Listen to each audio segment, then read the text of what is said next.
Hi ‘yan uwana mata, kusan kullum ina kaunan ku ina son ku. Tambaya anan shine mata masu makeup.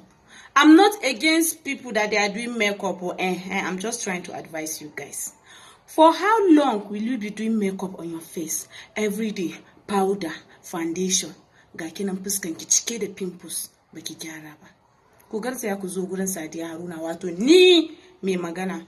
Babu irin face cream din da bana siyarwa, kun gansu ko na nawa ne akai, kai ko na 1000 akwai ku zo, amma set is 5000, amma the highest price that's 7000 idan kina so fuskan ki kalkal irin nawa. Sannan akwai na stretch mark, akwai body lotion, wannan shine na stretch mark.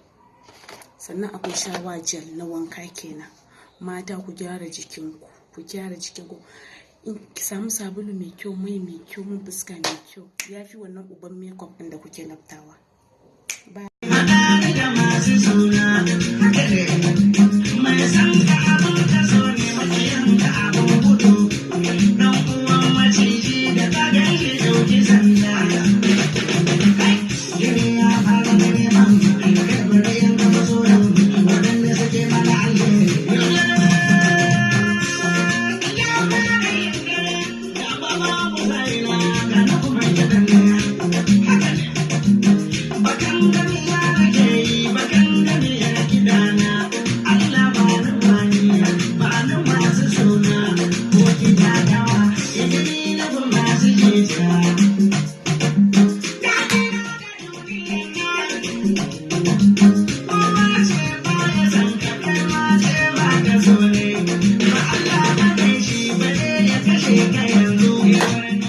mana aure ana ce sai haƙuri, mu kuma muna son miji na lokacin mu uku ne a family mu za mana aure.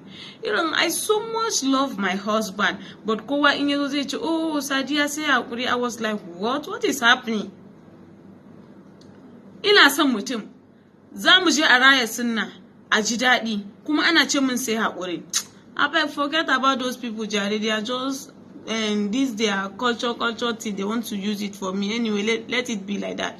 But at the end of the day, oh my God, oh boy, da na shiga gidan, I started thinking about that hakuri that all those old women were telling me before. Sadiya sai hakuri fa zaman aure sai hakuri. Na ce so da hakuri da yake cikin gidan aure, no one can explain it.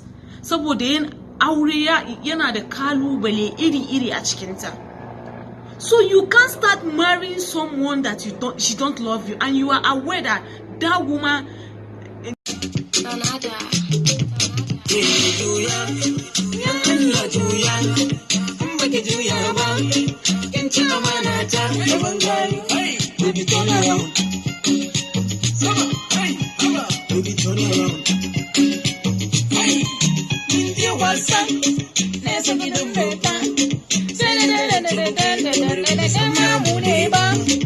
an ce ga gwanja ta ce muna ba ta